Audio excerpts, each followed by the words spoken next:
Pues bienvenidos a un nuevo episodio de Un Café con Mike. Hoy tengo la gran suerte de estar con Tomás Alonso. ¿Qué tal, Tomás? ¿Cómo estás? Muy bien, muy bien. Un placer que me hayas invitado y charlar un rato contigo. Tengo muchas ganas. Nada, la verdad que tenía ganas. Aparte mola, porque tú y yo, aunque parece que nos conocemos de toda la vida, nos conocemos relativamente poco y creo que va a ayudar mucho esta conversación para acabar de conocernos y humanizarnos un poco en un mundo tan digital, donde justo estábamos comentando antes de grabar que vamos los dos un poco derrapando por la vida. Lo cual es curioso porque mucha gente lo vería como algo malo, pero nosotros lo vemos como algo, yo creo que, al menos yo, no sé tú, lo vemos como algo positivo porque señala que, joder, que es que estamos haciendo cosas que están teniendo impacto y que por lo tanto estamos hipermotivados con lo que hacemos, que nos mola y quiero empezar por la conversación por ahí y Tomás, no sé si tienes la sensación de que estamos viviendo una super ola que apetece hacer 1000 cosas y ahí es, ¿cómo haces, tío, para tener foco? Muy buena pregunta. Antes de contestar con la pregunta y meternos ahí en el meollo, nadie nos obliga a hacer cosas, ¿no? Nadie nos pone una pistola. También hacemos cosas porque queremos y yo creo que va dentro de nosotros, ¿no? Tenemos esa manera de ser y va con nosotros crear y hacer cosas. Es como no podemos quedarnos quietos. Entonces, lo que nos toca. Y cómo tener foco, ¿no? Muy buena pregunta. Yo es que además he sido una persona muy dispersa a nivel emprendimiento, proyectos, de empezar muchos proyectos a la vez y no es fácil. No sabría, al final, yo ahora, cuanto más foco estoy ahora mismo, por ejemplo, con mi proyecto Monem, es cuando te das cuenta de verdad de que la única manera de que te vaya bien, ya no digo petarlo, es cuando dedicas el máximo tiempo de tu energía a un proyecto. Eh, Porque al final estás dividiendo tu energía en proyectos. Entonces, si hay a veces que no puede estar el 100% del tiempo en ese proyecto.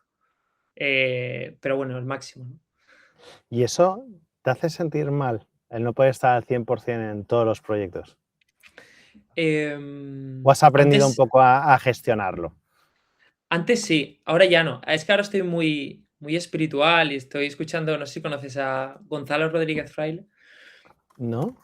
Bueno, te lo Ahora, recomiendo muchísimo, es más sobre crecimiento espiritual, pero ahora estoy intentando aceptar más las cosas. Quiero decir, no tengo suficiente tiempo, lo acepto. Para aceptar hay que comprender, comprendo por qué no tengo suficiente tiempo y lo acepto. Pasa un poco por aceptar. Acepto que tengo este tiempo para hacer esto para hacer esto, y doy el máximo de mí con el tiempo que tengo. Ya está. No intento tampoco sufrir por sufrir, o calentar de la cabeza. No. genial. Tomás, quizá para quien no te conozca y vea este episodio, cuéntanos un poquito más sobre ti. Vale, bueno, soy una persona que le gusta hacer cosas, me gusta definirme así. Hace 5 años monté una newsletter que se llama Café y Negocios, que bueno, que quizás si estáis en Substack os ha aparecido alguna vez.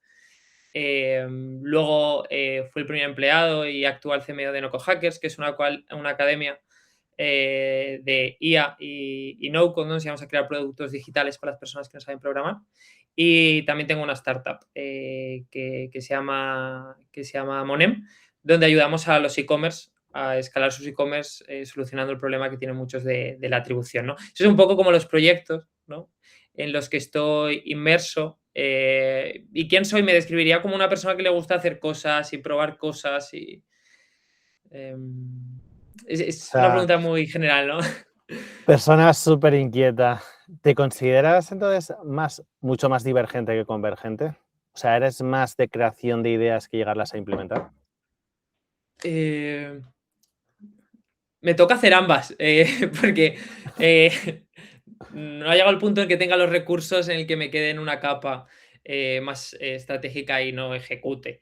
Pero me gusta mucho conceptualizar más la parte estratégica, repartir recursos, gestión.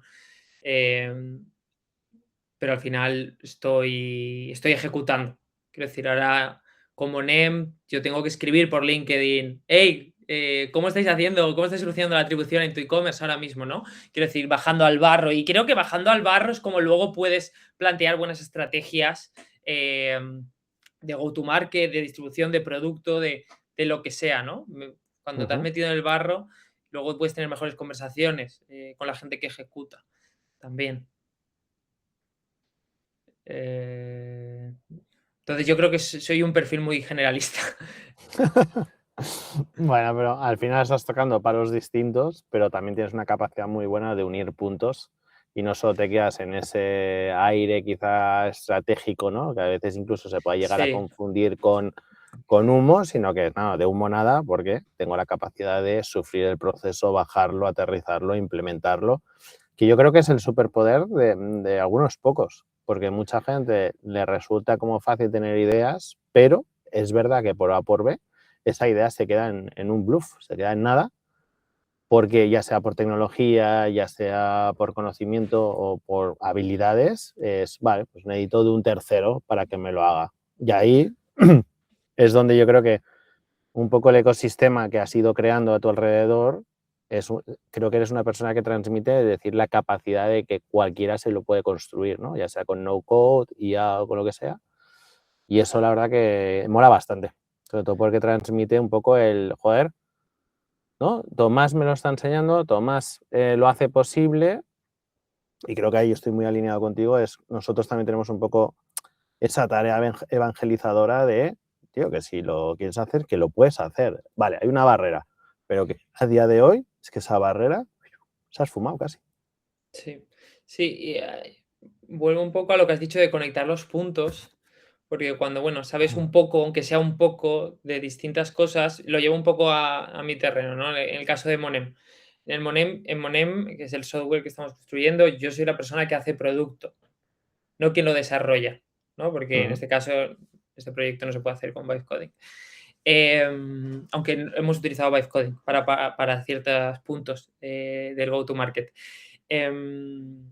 Pero claro, yo al final, como sé de marketing, estoy haciendo el go-to-market, luego saco muchas ideas y conversaciones con cliente, hago yo también las ventas, el customer success, todo, luego eso yo lo implemento a producto. Luego el equipo de ingenieros ya lo desarrolla, ¿no? Pero tengo todas las dudas de los clientes, entiendo todos los problemas de los clientes, entiendo por qué va a hacer que estos clientes me paguen, sé cómo captar la atención de estos clientes, ¿no? Y esto luego llevarlo a producto es súper, súper interesante, ¿no?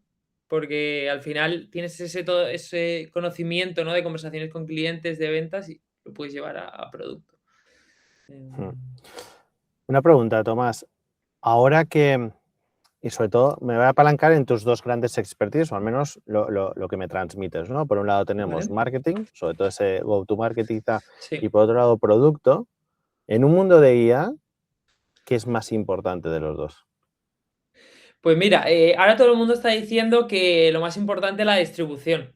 Todo el mundo. Todo el mundo. Ahora lo que va a importar es la distribución, es más fácil crear producto.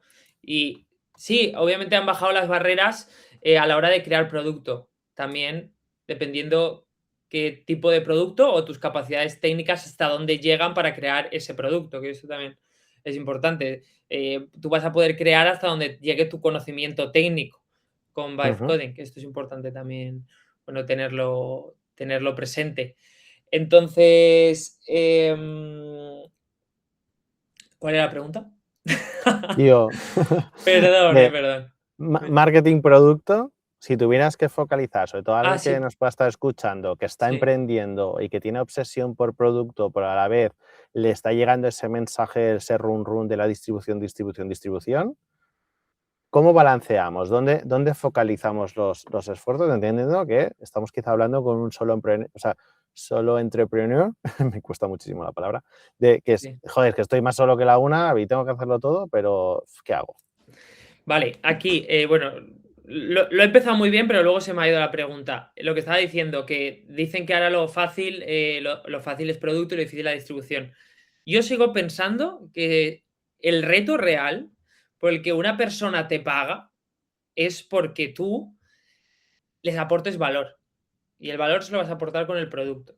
Yo ahora mismo con la validación de Monem, el reto que tengo es, vale, ¿cómo creo un producto lo suficientemente valioso o lo suficientemente importante para el cliente para que te pague? Ujú, Porque una vez consigues eso, para mí también a lo mejor estoy influenciado porque yo llevo toda la vida haciendo marketing y quizás para mí la distribución lo veo más sencillo porque es SEO, redes y todo. Entonces quizás lo veo más sencillo, pero a mí el reto real es crear algo que la gente quiera usar. Eso es muy difícil, eso es muy difícil. Sí, obviamente está la IA que te permite crear estos productos más rápidos, algunos, pero igualmente para mí el reto siempre va a seguir siendo crear algo que la gente quiera usar o que le ayude, haga la vida más fácil. ¿Y cómo se construye ese producto? Sobre todo porque ahora estamos viviendo, creo, con una pequeña revolución que parece que todo tiene que ser gratis y que esa barrera por pagar por algo es como, ¿no? Como que cuesta. Em, bueno, es una buena pregunta, pero tú al final cuando le estás aportando valor a alguien y demuestras, tienes una conversación que quizás puedes ofrecer en un free trial, tener una conversación. Esto además justo lo hablé porque pedí consejo a un amigo y me cruzó con Chema Ballarín, que es un tío Ujú. que tiene mucha experiencia en el mundo de las ventas, y él me decía que, porque yo ahora mismo tengo ese dilema, ¿no? Nosotros ahora mismo estamos usando gratis Monem, pero va a llegar un momento en el cual nosotros vamos a tener que presentar la oferta. Entonces Chema me decía, tú lo que tienes que hacer es una llamada de discovery con cliente. Tú tienes que tener una llamada con cliente y que el cliente te diga cómo está utilizando tu producto, cómo les está ayudando en el día a día, cuánto tiempo les ahorra, cuánto dinero les hace ganar. Ver desde su experiencia cómo ellos están usando tu producto. Si ellos mismos te dicen, mira, es que me ayuda esto, esto, esto, esto, ellos saben que le está aportando valor y que te van a tener que pagar en algún momento. Porque si tú le solucionas un problema suficientemente grande, el cliente te va a pagar. Claro. Por eso para mí lo que te digo, el reto está en pues, solucionar un problema para ellos suficientemente grande porque le Ujú. quites dolores de cabeza, le ahorres dinero, le hagas ganar más dinero para que te paguen. Y, por ejemplo, en Monem, ¿cuál es el nicho que queréis cubrir y cuál es el gran problema que les estáis intentando solventar? Mira, aquí te puedo contar como aprendizajes, porque claro, Monema ahora es una cosa, pero hace un año era otra cosa. Ujú. Y esto que me has dicho tú de ahora nos está yendo mejor porque hemos verticalizado mucho el go-to-market. Porque ahora mismo, por ejemplo, solo ayudamos a e-commerce que están en Shopify y que tienen ¿Vale? problema con la atribución. Tú ¿Vale? lo escuchas y cuando tú escuches esto, si conoces a alguien que tiene este problema, pues te vas a quedar, pues más si tienes tú este problema, imagínate este problema, es decir, joder, tengo Shopify y tengo un caos con la data que no sé dónde vienen mis ventas. Va a decir, es que me va a ayudar perfecto. ¿Qué pasa? Hace un año Monem era una cosa distinta. Ujú. Monem queríamos ayudar a solucionar la atribución a todo el mundo, a todos los negocios online.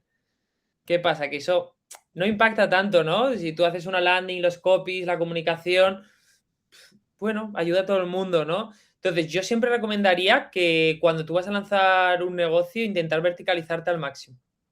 ¿Vale? Lo veo súper, súper importante, súper, súper importante. Y luego otro aprendizaje que tuvimos es, esto creo que le puede flipar a la gente y puede ahorrarse muchísimo tiempo que nos pasa a nosotros. Nosotros vamos a dividir que en Monem, All Monem, podemos decir, y Monem Ujú. e-commerce, ¿no? Que es lo que es a día de hoy. En el All Monem, nosotros estuvimos 6 meses en una cueva creando un producto para solucionar el problema de la atribución. Salimos al mercado y ese producto era algo complejo y no consiguió la adopción que queríamos. ¿Por qué? Porque nosotros que estuvimos creando productos sin saber, sabíamos que había un problema, que es la atribución, pero creamos un producto, la solución en una cueva sin saber si ese producto solucionaba realmente ese problema y lo iban a usar. Entonces ¿Vale? sales al mercado y nuestro caso ahí era que tenías que crear un enlace para medir cosas. Tenías que crear un enlace por cada cosa que querías medir. Y nos dimos cuenta que la gente no quiere crear un enlace para cada cosa o le cuesta mucho. Sí. Entonces, Que ¿qué al hicimos? final, para quien lo entienda, o sea, que quizá no escucha gente que no está tan acostumbrada a la atribución o a la Vale, sí. analítica. Que al final, pues, si lo entiendo yo bien, sería el equivalente a tener que poner unas UTM por cada uno de los enlaces, por cada uno de los sitios donde se va a clicar y por lo tanto, desde un Google Analytics, que sería la parte compleja y que buena suerte entendiéndote con todos esos datos, que es poder un poco medir, vale, he lanzado esta campaña y me han clicado por aquí. Vosotros lo que queríais era un poco simplificar eso, sobre todo porque quizá en Google Analytics los modelos de atribución no te están funcionando todo lo bien que querías, y yo que he utilizado la plataforma, al final era, vale, simplificamos la generación del link, al menos el anterior, que luego hay otro link posicionado en donde está la conversión y con eso podíais medir tráfico y éxito de cada una de estas fuentes de tráfico. Para que la gente lo entienda, era un Bitly, pero que llegaba a la conversión, a decirte cuántas ventas o cuántos leads habías conseguido. Este producto no tuvo la adopción que nosotros esperábamos, porque al final es algo que cuesta más de hacer, ¿no? Entonces nosotros llegó a un momento que dijimos, pues tenemos que pivotar. Y pivotamos a lo que te he comentado, e-commerce, atribución. ¿Por qué cuento todo esto?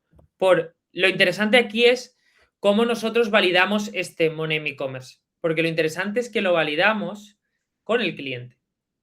Nosotros creamos un prototipo con Lovable de lo que sería el producto. Vale. Teníamos demos con el cliente diciéndole, mira, esto es lo que vas a tener, se va a hacer de esta manera. Tal, esto te ayudaría, esto te aportaría valor, esto ahora mismo, esta data no la ves. Claro, y el cliente nos validaba ese producto. Tenemos llamada y ese cliente nos validaba que ese producto tenía sentido. Y entonces, si tenía sentido, construíamos. Y construíamos y construíamos. Y eso es lo que estamos haciendo ahora. El problema de la validación anterior era, creamos productos solo 6 meses, se los llevamos al cliente. Oh, cliente, no quiero usar esto. No, ahora, gracias a Lovable, tenemos la capacidad de prototipar, validar de primeras con clientes si esto te va a aportar valor, y ahí ya los ingenieros se meten la paliza de crear el producto y ya el cliente te paga. Lo digo porque puede ahorrar mucho tiempo a muchas personas que quieren validar una idea. El hacer un prototipo en Lovable de lo que sería el producto y luego ya lo haces funcional. O sea, en vez de estar redactándote un documento funcional, te lo estás llevando a un mockup, pero que es un mockup funcional, o al menos replica lo que va a ser el producto final. Con eso lanzas ese test con ese discovery que estás haciendo tú, ¿no? De hablar con cada uno de los clientes o personas que ya están involucradas dentro de Monem. Con eso vas recopilando toda esa data o ese feedback, haces ciertas mejoras y eso lanzas tus sprints de desarrollo para que el equipo de ingeniería, ¿no?, vaya implementando algo que ya sabes que al menos va a haber una adopción que se va a entender y que se va a utilizar en cuanto lo implementes. Exacto, exacto. Es que como ha sido un aprendizaje que ahora veo tan claro, pero que desde el principio no, y es típica cosa que, bueno, una persona que está empezando le puede pasar, bueno, que abra el Lovable, haga el mockup del producto y que vaya cliente a decirle, "Hey, mira, esto es lo que tenemos, ¿te ayudaría o no?". Oye, ¿y por qué Lovable y no Cloud Code, por ejemplo? Bueno, en este caso, porque yo estaba tocando Lovable más, entonces tenía más expertise en Lovable. Fue antes de que petara tanto, bueno, se hiciera tan famoso Cloud y que todo el mundo esté con Cloud. Fue un poquito antes, es que va todo muy rápido, fue un poquito antes, fue hace unos meses, ¿no? Pero es que va muy rápido todo. Oye, cuéntanos un poco, en el detalle que puedas, ¿eh? ¿Cómo es lanzar una startup desde cero de tipo SaaS y un poco cómo son vuestros sprints de trabajo? Muy, muy buena pregunta. Lo primero de todo, al final tienes que hablar con personas que tengan ese problema que tú quieres solucionar. Entonces, puedes tirar de conocidos, de personas que sepan que están pasando por ese problema y tener esa conversación. Lo bueno es que no es difícil tener conversación con estas personas. Al final no vas a venderle nada. Para mí, es que lo que no he comentado es que yo antes de hacer el prototipo en Lovable, yo tuve conversaciones para entender el problema del cliente. Realmente tengo conversaciones con personas que tienen problemas de atribución en e-commerce, detecto cuáles son los 3 problemas más grandes y creo un producto que solucione esos 3 problemas. Por ejemplo, yo tuve conversaciones, por ejemplo, has traído aquí a Manuel Mas, Mundo Alfombra. Bueno, tuve conversaciones con él, ¿no? Bueno, y al final, pues, en resumen, salieron 3 cosas que tienen los problemas. Esto va a ser mucho de e-commerce, pero bueno, en No, e-commerce está ahora bien, mismo está bien. tienen 3 problemas. La sobreatribución de los canales. Ahora mismo hay una sobreatribución porque Meta, Google Ads, Clavillos atribuye más de lo que realmente han generado porque no tienen el journey real. no tienen el journey real del cliente, no saben todo lo que tiene que ocurrir en un cliente para que paguen. Simplemente, si ellos han impactado a esa persona y compra, se atribuyen la venta. Entonces, los e-commerce no saben cuánto está generando realmente cada uno de los canales. Y a Entonces, la hora de distribuir presupuestos de marketing, entiendo, es como vas un poco a ciegas, quizá con exacto. una data que no es real. Exacto. Ese es el segundo problema, que es ayudar a los equipos a distribuir mejor presupuesto, porque claro, imagínate, estamos trabajando con marcas que a lo mejor invierten medio millón, 1 millón en publicidad al año. Es que Mm, con que le des un poco de claridad a esto, mueves la aguja muchísimo. claro. Y luego el tercer punto es que muchos e-commerce no saben, tienen que calcularlo manualmente en un Excel, cuánto les sale el CAC, cuánto el ROAS, el blend de ROAS, el Customer Lifetime Value. Entonces, Monema hace esas tres cosas: eliminar la sobreatribución, te da métricas en tiempo real y te ayuda a distribuir mejor presupuesto. Entonces, yo, con esos tres problemas que detecté, creé el producto. En Lovable tuve conversaciones, realmente esto solucionaría esto, y ahora es cuando estamos desarrollando y luego es cuando viene se presenta la oferta. O este es mi test, ¿eh? Luego, si me pagan, te diré, Mike, que funciona, hacer esto. Bueno, yo por hacerte publi, y sabes que soy fan, y en lo que podamos ayudar desde este humilde podcast, pues encantado. Pondremos tanto en el post del episodio como en la descripción del mismo, pondremos el enlace en Monem. Yo es verdad que he probado la versión anterior, a mí personalmente me gustaba mucho, sí que no le exprimí todo el valor que tenía, previamente, porque quizá no tenía tan claro que realmente necesitaba medir, más que alguna cosita pequeña en concreto, ¿no? Pero este approach nuevo me parece súper interesante porque, claro, llevamos mucho tiempo y evidentemente hoy vamos a hablar mucho de producto, de marketing y de IA, pero llevamos mucho tiempo y aprovechando que veo algunos perfiles bastante chulos que están conectados y creo que están un poco sufriendo eso, que es ¿cómo haces el mix perfecto en ese go-to-market? Porque, claro, muchas veces empiezo de cero, venga, pues le meto paid a tope. Pero, claro, ¿cómo luego vas midiendo que ese paid lo tienes que ir reduciendo para combinarlo con orgánico? ¿Qué canales? ¿Qué tipo de acción? Porque, claro, gastarte el dinero en marketing es muy fácil. O sea, tú le das a Meta gastar dinero y eso se te quema la tarjeta, se te quema. Pero, claro, es un poco ese chute, de repente, ¡pam!, picazo, pero no es sostenible porque en paralelo no has creado marca, no has hecho una retención, no has hecho... Entonces, claro, veo, precisamente, ya no te digo pymes o micropymes, que este tema les queda grande, pero ya empresas incluso tochas, que a veces es un canto de sirena el marketing que hacen y que no pueden predecir qué van a hacer al mes siguiente porque es que van con datos que, bueno, vale, el Excel se los cree, el PowerPoint nos los creemos todos, pero luego la piña que se pegan es heavy. Es que es muy difícil tomar decisiones sin datos y mucha gente tira un poco de intuición, de muchos años en el sector, te haces una idea, pero al final tienes que volver a los datos y sobre todo cuando estamos hablando ya de cifras importantes, ¿vale? Pues si eres una empresa pequeñita, vas a verlo enseguida, ¿no? Pero si es una empresa grande, tienes que mirar el ROAS, el CAC, el NCAC, el Customer Lifetime Value, el Payback, todo esto tienes que tenerlo súper claro. Porque luego, si no, no puedes hacer una estrategia de presupuestos.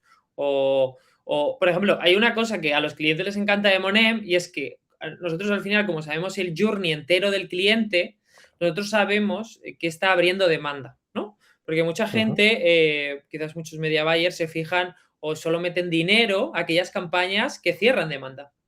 Vale, pero ¿qué pasa con todas estas campañas que te están abriendo la demanda, ¿no? Que te están haciendo ese branding, que te están haciendo que más personas nuevas te conozcan, que no le metes dinero, ¿no? Es que es causa y consecuencia. Es que por eso te digo que al final, cuidado con los canales, porque hay canales que te abren audiencia, otros que te la convierten y otros que te la fidelizan. Y ese mix perfecto, en su proporción exacta y perfecta, que es lo más difícil, Es muy es lo difícil. que hace que tú sepas por cada euro que le metes cuánto tienes.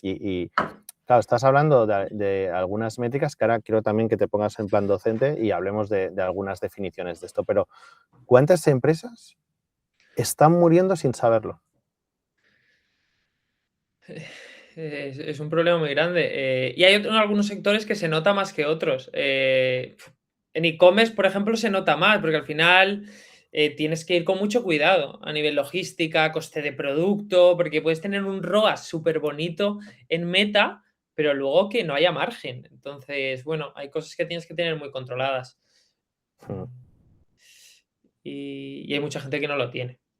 Mucha gente que no O lo sea, tiene. yo he visto proyectos que se han ido o sea, han muerto previamente por métele más, no tener control al CAC, no tener control al ROAS, no saber cuál es tu margen y el máximo CAC que puedes tener, ¿no? Yo siempre digo que esto es como la caldera del gas, que mientras estás en la aguja está en el verde, perfecto, pero es que nadie se da cuenta cuando está en el rojo y normalmente siempre está en el rojo, pero es bueno, Sí. pues métele más, ¿por qué? Y ahí ¿cómo es la combinación perfecta entre tener controlado CAC, métricas, KPIs de go-to-market, ¿vale? Y de conversión, versus producto? Y te cuento un caso exagerado, pero que lo he visto. Vale. El típico que dices, joder, tengo buen tráfico, las métricas pintan guay, pero la conversión en esta landing no funciona. Y resulta que esa landing tiene un pop-up o tiene cualquier cosa con el teclado que no le puedes dar a enviar. O sea, todas esas cosas, ¿cómo alguien se puede pispar de que, oye, cuidado que no es todo culpa de Meta, que también hay una parte de producto usabilidad que hay muchos dispositivos distintos y no porque lo hayas testeado en iPhone ya funciona, sino que quizá, oye, ¿qué mercado estás teniendo? Y estás teniendo en cuenta que de repente un pop-up que está dentro de tu estrategia realmente te la está matando. Uf, a ver, esto ya va un poco con hacer las cosas mínimamente bien. Quiero decir, si tú haces una landing y ni la pruebas de que se puede enviar el correo, eso es terrible. Quiero decir, Hay de eh, todo, ¿eh? Allá afuera hay de todo. sí, hay de todo. Hay que hacer las cosas bien. Cuando las haces hay que hacer las cosas bien y hay que, bueno, optimizar la landing para cada uno de los dispositivos, que todo funciona correctamente. Bueno, pues te puede pasar que a lo mejor en un momento concreto algo no vaya, pero vas rápido y lo solucionas. ¿Cómo te puedes pispar de esto? Pues seguro que hay alguna IA ya que detecta que no te funciona el enviar.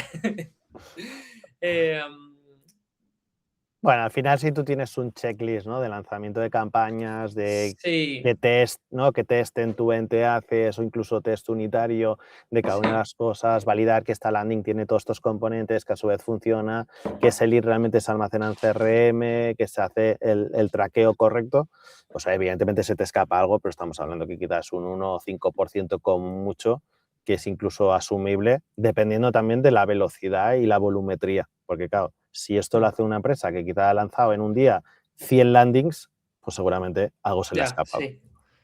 Sí, sí, es otro tema, depende del volumen. Una cosa es que lances una landing, que es ahí todo el amor y Total. esté perfecta. Tomás, ponte la gorra de profe ahora. Y porque quizá nos ¿Vale? está escuchando un montón de gente y dice, modelos de atribución, ¿qué me estás hablando? ¿Qué es eso? ¿Qué es el go-to-market? ¿Qué es la atribución? O sea, haznos una pequeña masterclass para alguien que quizá nunca, que como mucho le ha sonado Google Analytics, pero que sabemos que hay mucho más detrás de todo eso. Vale, si quieres, cierro el tema del go-to-market. Venga.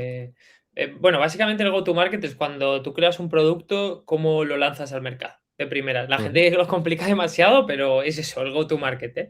Cómo vas hacia cliente y cómo consigues pues llegar al mercado. Y luego, bueno, más a nivel de métricas, a nivel de modelos de atribución, etcétera. Bueno, hay distintos modelos de atribución. Está el modelo de atribución last click, que atribuye al último clic. Eh, lo que pasa es que no son las click de verdad. Google Ads, bueno, Google Ads, por ejemplo, no es las click. Te hace ahí un modelo mix con un modelo que tienen ellos, pero por ejemplo, Meta sí que es en las click. Pero lo que yo digo, que es un last click de mentira, porque al final no sabe el journey completo del cliente. Yo estoy muy pesado con esto, pero porque realmente si no sabes todo lo que tiene que pasar para que un cliente te compre, Claro. es difícil plantear estrategias, ¿no? ¿No? Y que luego tienes canales de pago, ¿no? Meta Ads, Google Ads, etc. Y luego tienes todos tus canales orgánicos. Es decir, si ese último Sí, last click ha sido la newsletter, también tienes que entender cómo te ha llegado esa persona a la newsletter. exacto. Y luego que también hay campañas de email marketing que abren, nutren o cierran. Claro ejemplo. pues quizás nutrir podría ser una newsletter, lo que la abre la demanda de ese producto puede ser un prelanzamiento y el lanzamiento sería lo que cierra, ¿no? Es que tú puedes tener campañas en Meta Ads que te abran demanda y otros que cierren, porque a lo mejor haces una campaña en Meta que es más a un descuento o algo más reactivo. En cambio, puedes tener campañas más, pues ahora mismo seguro que te han salido, a mí me gusta mucho Seco, la marca de palas, bueno, Sí. si los conoces, estos chicos están montando una marca de palas de pádel y bueno, ellos tienen anuncios, bueno, y Balance Phone también, que son chicos que venden móviles con un sistema operativo que no tiene toda esa Sí. dopamina y pues utilizamos... Bueno, en resumen, que ellos utilizan anuncios donde cuentan su historia en los anuncios. Ujú. Somos dos chavales que estamos creando una marca, ¿no? Entonces, crean esa primera autoridad, ese branding, cuenta su historia, storytelling, y al final esos anuncios no van a cerrar, van a hacer que los Ujú. conozcan, que les sigan en la cuenta, ¿no? Entonces, tener muy claro qué campañas te ayudan a abrir demanda es súper, súper valioso.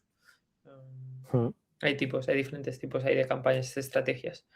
Vale, entonces tenemos el modo de atribución es a qué canal le estamos indicando o le estamos atribuyendo que ha sido Sí, el factor determinante de compra último, ¿no? Que sí, sabemos que no es cierto, que normalmente se estaba haciendo, que era el último al que le das, le atribuye a eso, que erróneamente que hacían los departamentos de marketing. Toda la pasta a sí, ese canal porque es el que me está sí, trayendo las ventas, ¿no? Y todos sí. sabemos que al final ha habido todo un caminito previo, todas unas migas de pan que han Mm, llevado a alguien que no conoce absolutamente para nada tu proyecto a acabar confiando en él y comprarlo, ¿no? Y evidentemente ha tenido distintos impactos a lo largo de su camino, que lo que queremos nosotros saber, y Monem es lo que nos facilita, es cómo ha sido ese camino, cómo se dibuja y qué ha ido primero, ¿no? Y cómo ha ido uno desencadenando el otro hasta maximizar el cierre, que entiendo que ahí lo que estáis haciendo también un poco, aparte de aportar métricas, valoraciones, ¿no? Y entender el coste de ese caminito por cada uno de los clientes y qué canales ha utilizado para ese e-commerce, entiendo que también allí, o al menos a futuro, será ayudar a que hayan menos pasos en ese camino, porque al final menos pasos puede implicar menos CAC, para que no sepas, el coste de adquisición de cliente, que al final es cuánto te ha costado ese cliente y por lo tanto, aquí la métrica clave es, oye, por cada euro que le metemos en publicidad, ¿cuánta pasta me devuelve?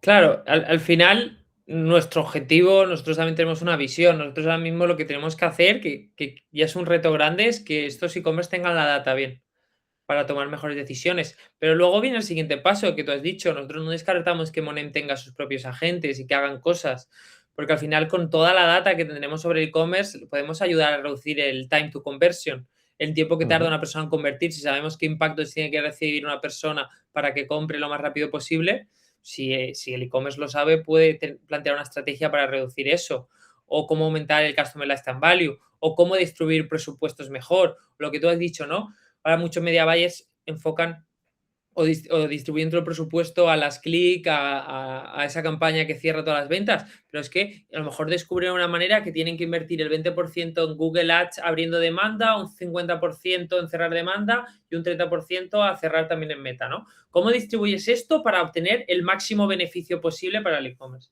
¿No? Entonces, ahí está el reto. Si tú eres capaz de decir un e-commerce eso, es que te va a tirar el dinero a la cara. No, por supuesto, ya está, te has pasado el juego. O sea, si tú le das ese mapa, y entiendo que cada e-commerce va a tener mapas distintos, Sí, ya está, porque te van a decir, cojonudo, cuánto dinero hay que meter. Porque van a saber, o sea, esto para que los que nos están escuchando que lo entiendan. Aquí la gran incógnita, y es verdad que cada proyecto está en una fase distinta, no es lo mismo, pues, y sí, te preguntaré sobre esto luego, ¿eh? Monem cuando empieza es como haces marketing, porque no hay donde tirar, no hay un histórico y tal, partes de cero, o un e-commerce, me invento marcas, un Pompey, un Blue Banana o no sé qué, que tienen ya un histórico y una volumetría de facturación considerable.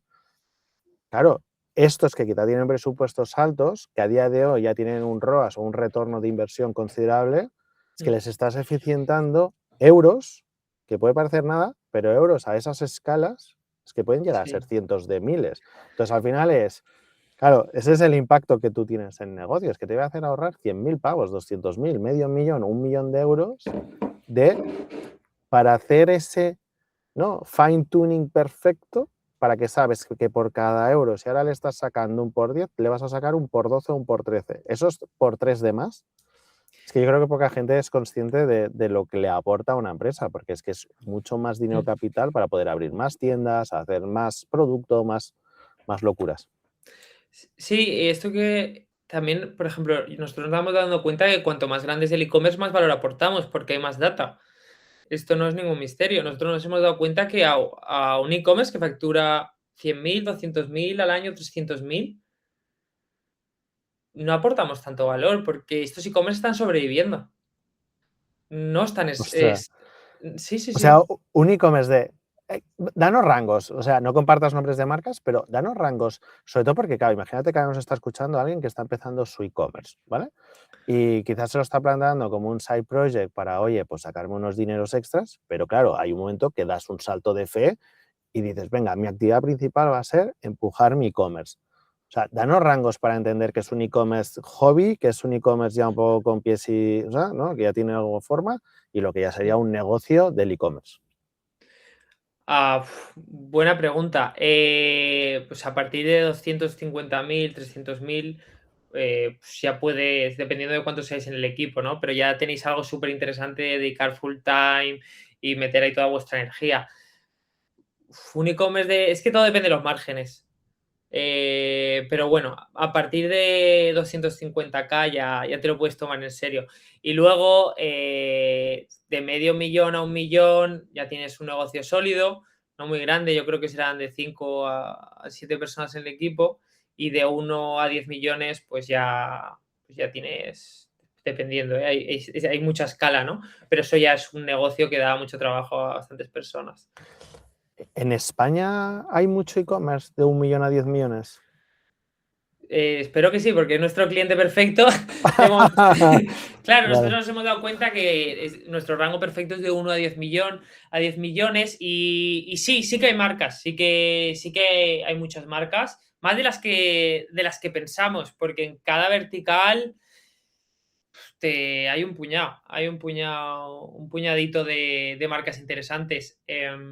O sea, hay mucho tapado, ¿no? Porque al final Sí, yo sí, creo que en sí. nuestras cabezas se nos vienen quizás estoy sesgado a marcas de ropa o de zapatillas, ¿no? Y se me vienen 5 o 10, pero no más. O sea, pero luego debe haber ahí gente encerrada en sus cuevas, ¿no? Equipos pequeñitos de 2, 3, 4 personas y más ahora con la IA, que son como equipos de 20 o 30, que Sí, de repente están pegando ahí un petardazo de facturación, low profile, pero sí. joder, con un EBITDA alto. Sí, porque tienen un buen producto, quizás no tienen tanto branding, pero tienen buenas ofertas y sin ser tan conocidos están haciendo mucho dinero. Hay muchos e-commerce, más de lo que yo incluso me daba miedo antes porque yo sabía de e-commerce, pero no era experto. Y al meterme es un mercado muy grande, solo e-commerce, porque a mí me da miedo, solo Shopify e-commerce. No, no, no, que es una barbaridad. Sí, sí, es que ahora nosotros tenemos lista de espera para usar Monem por la cantidad de datos que estamos trabajando a día de hoy, que hemos preferido, en vez de aumentar la infra, hemos decidido avanzar en producto para poder hacer la oferta y hemos tenido que sacar una lista de espera. Qué fuerte. Eso a mí me indica que hay muchos e-commerce y todas tienen. Es que lo que pasa en e-commerce es que no está. Yo hablo con e-commerce managers, CMOs y tal, y está muy verdes a nivel analítica. Vale. Siguen fiando del Shopify o muy pocos tienen montado el Analytics, en donde le falta esa herramienta, ¿no? Donde está su data Ujú. bien atribuida. No, no lo tiene, es que no lo tiene casi nadie a día de hoy. Y básicamente miran Meta, Google, Shopify y se hacen un poco su idea de cómo está yendo el negocio.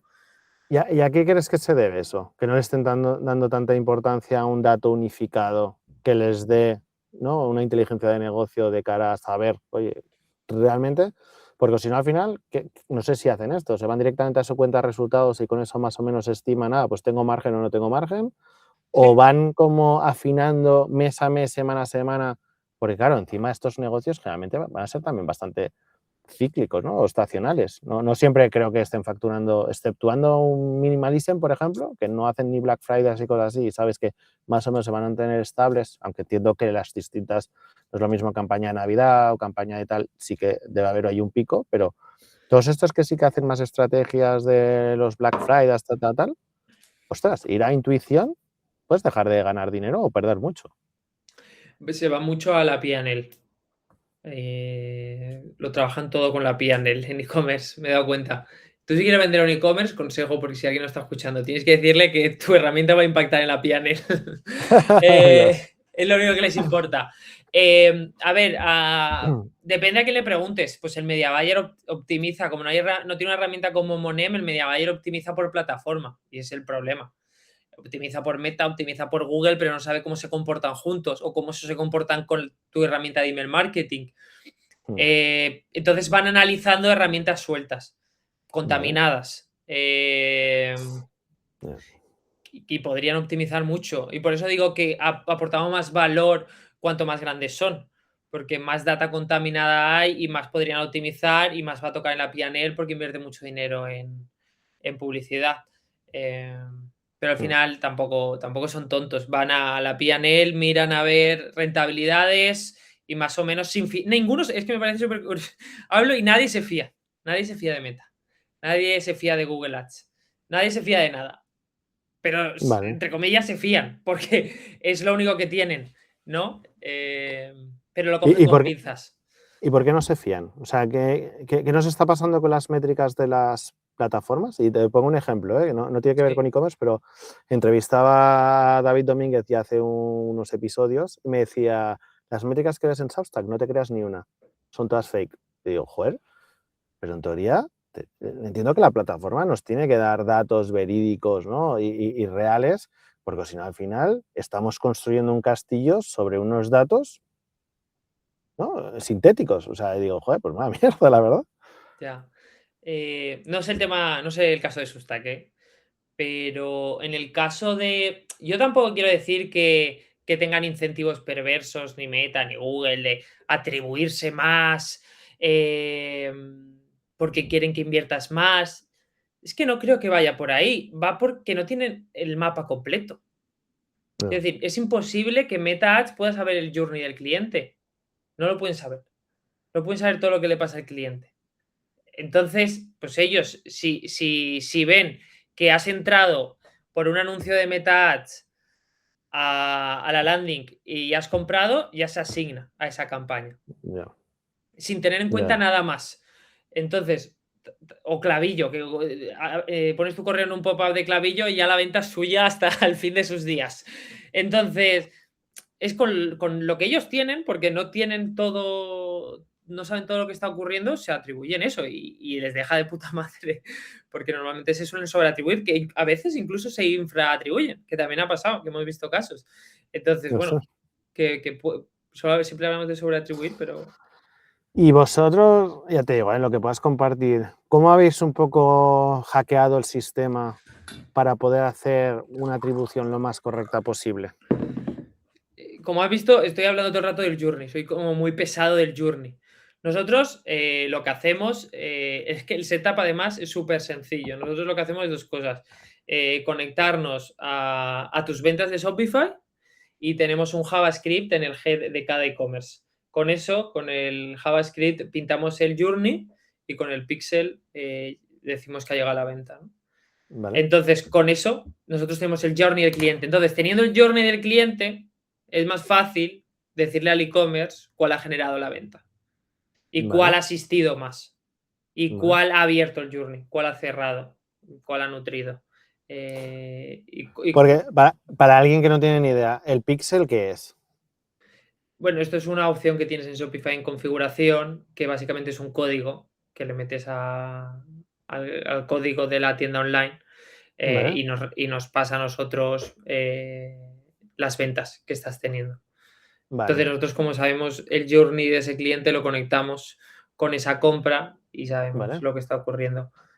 Vale. Y entiendo que ahí tú, desde las distintas. O sea, estoy intentando aterrizarlo para que cualquiera que lea, o sea, que escuche este Sí, episodio sí, lo sí. entienda, ¿vale? Es Claro. decir, Gracias por vosotros. ayudarme, por traducir lo que digo, Nada, porque yo nada. hablo No para. te, no te preocupes, a mí todos los días me dicen que hablo un idioma muy raro.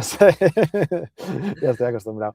Entonces, el tema es, en ese journey, al final vosotros lo podéis dibujar o intuir porque como tenéis distintos píxeles, ¿vale? O distintas formas de entender, y esto es como poner post-its en la espalda de la persona, pues luego Siempre. los podéis medianamente ordenar porque sabéis el día y la hora en que se ha producido esto. Al ordenarlos por día y hora, pues al final te sale que el primer post-it se le pegó a la espalda pues en una campaña de alcance de Meta en Instagram, por Exacto. ejemplo, que luego clicó al link y se fue a la landing. Le pusisteis ahí otro post-it en la espalda de, oye, ha visitado nuestra de esto. Que luego otro post-it, o en el mismo post-it le vais añadiendo esos mensajitos, pues ha clicado en este botón de la landing, ¿no? Y aquí luego se piró, pero ¿qué pasó? Que luego otra campaña de remarketing, porque como ya nos había visitado, le volvemos a hacer spam y en ese spam le vuelvo a marcar. Y aquí al final es acciones que parecen que no están conexas, vosotros Sí. las ponéis, entiendo, en una línea temporal Sí. y eso es lo que hace. Y luego, que entiendo que ahí está la magia de Monem, no solo simplemente con la dificultad que conlleva de hacer la línea temporal, luego entiendo que vuestro algoritmo lo que permite entender qué importancia ha tenido cada paso, ¿vale? Para luego reajustar, ¿no? O potenciar ciertas estrategias que ha hecho esa marca que ha consolidado en una venta. Lo has explicado genial. Lo ¿Sí? has explicado genial. Sí, sí. Hacemos justo eso. Y lo que también, siendo totalmente sincero, nosotros no podemos medir aquellos que no aceptan las cookies. Nosotros no podemos saber el journey de una persona que no acepta las cookies porque estamos en Europa. Claro. Entonces, nosotros ahora mismo tenemos decimos que, bueno, que medimos todos los journeys bien, menos los que no aceptan cookies, porque no se Vale. puede hacer nada, ¿no? Y bueno, tenemos e-commerce que son un 10%, un 15%, pero cuando el e-commerce es grande no cambia la toma de decisiones. Ujú. Y cómo tienes que actuar y cómo optimizar y qué tienes. Pero bueno, me parece importante decirlo, el tema de las cookies. Vale, porque ¿cómo os está afectando ser Europa? Nos afecta que al cliente no le podemos decir el 100% de los journeys de todos sus clientes. Solo le podemos decir el journey de todos aquellos clientes que acepten la política de cookies. Porque Monem no mide si ellos no aceptan las cookies al entrar al e-commerce. Oh. Se activa cuando ellos aceptan. Si no lo aceptan, no. ¿Y, y eso cómo nos puede dejar en desventaja con Estados Unidos y China? Pues realmente yo no lo veo una desventaja porque si una empresa americana viene a Europa, tiene que adaptarse a nuestras normas. ¿Vale? Entonces, bueno, no es algo que me preocupe porque se va a tener que adaptar a nuestra política. Entonces, bueno, incluso es mejor para nosotros porque somos más expertos en Europa y yo creo que va a preferir una empresa europea trabajar con una empresa europea porque tiene más knowledge sobre esto y sabe que no va a incumplir las normas que una americana o una china. Entonces quedas un MOAT. Pero claro, luego es un problema si quieres entrar a Estados Unidos porque tienes que adaptar el producto, porque puedes medirlo todo. Entonces también te cambia el producto y tendrías que adaptarte a su producto y realmente el mercado allí es más grande. También hay más competencia. Bueno, primero conquistar Europa y luego España. cruzaremos el... Primero España. Estamos en España. Sí que tenemos algunos clientes de Latinoamérica, pero estamos en España ahora mismo. ¿Y en LATAM tienen las mismas restricciones que nosotros o ahí son más freestylers? Son más laxos. Por ejemplo, en Chile estamos trabajando con e-commerce chilenas y es opcional, por decirlo de alguna manera. No es como obligatorio. No han llegado Vale. Entonces, podemos medirlo todo en Chile. Vale. Sí se Retomando, avisa en la sí política. sabéis, sí Hay sabéis. que avisar. Vale. Hay que avisar a todos lados. Vale. Retomando un poco una pregunta que te había hecho antes, ¿no? Que es, oye, quiero emprender, que priorizamos, que si marketing, que si producto, ¿vale? Vale. Producto está claro que cuanto mejor sea, te hará el marketing por sí solo, sobre todo porque te activará la rueda de referidos y sobre todo cumplirás la parte yo creo que más difícil de cualquier producto digital, que es mantener una buena retención, es decir, que no se te pire. Ahora, hablemos un pelín sobre el marketing. Y te decía, ¿no? De, oye, ese emprendedor que está solo y que tiene que ir saltando, cambiándose la gorra de producto marketing, si ahora se tiene que poner la de marketing, ¿cómo entendemos el marketing en el 2026? Lo Muy digo porque, complicado. y por poner en valor, y porque te lanzo también esta pregunta, tú hace relativamente poco, bueno, tú y todo el equipo de No Code Hackers, o sea, lleváis una temporada petándolo constantemente con eventos en los que reunir 1000 personas en directo os está resultando hasta fácil, que digo, joder, que de fácil eso no tiene nada, y creo que también es la consecuencia de muy buen trabajo hecho a lo largo de los últimos meses y sobre todo los últimos años. Pero sí que es verdad que vemos que el marketing, o al menos mi percepción desde fuera, y yo no soy mega experto, pero sí que veo que el marketing en 2026 está cambiando muy mucho. Entonces, haznos un overview de por qué, al menos yo tengo esa percepción. Vale, por ejemplo, al final el marketing tú tienes que conseguir la atención de las personas. Y la atención de las personas la consigues dándole a las personas algo que quieren. En este caso, nosotros ya hemos, por ejemplo, en el caso de Noco Hackers, hemos hackeado muy bien estos eventos online y nos funciona muy bien. Metemos 4.000, 5.000 personas. ¿Pero por qué? ¿Por qué vienen? Es por la oferta que creamos, la oferta del evento. Hacemos webinars muy interesantes para la persona que estamos intentando captar. Entonces, para mí el marketing no ha cambiado. Han salido 1000 herramientas que te ayudan a ser mejor marketer. O a redactar más rápido correos, o a hacer mejores ads, o a hacer creatividades con IA. Sí, pero el reto es el mismo. ¿Vale? Realmente para mí el reto es el mismo. Entender a tu cliente, cuál es el problema Ujú. y cómo convencerlo de que use tu producto porque le va a solucionar el problema. ¿Vale? Para mí el fundamento sigue siendo ese. Luego ¿Vale? te puedes automatizar, apoyar en la IA, en lo que quieras, pero si no haces esto bien de partida. O sea, sí, empresa que no tenga claro qué problema está resolviendo, da igual que esté en el 2026, que esté en el 2010, da absolutamente igual, porque lo seguirá haciendo mal. Sí, sí, sí, totalmente. ¿Qué pasa? Pues que el tema, ¿no? Que cómo está cambiando la IA, ¿no? El marketing como lo concebimos a día de hoy. Para mí va más en la ejecución, ¿Vale? pero la estrategia te puede ayudar a plantear estrategias Mm. y a ejecutar mejor.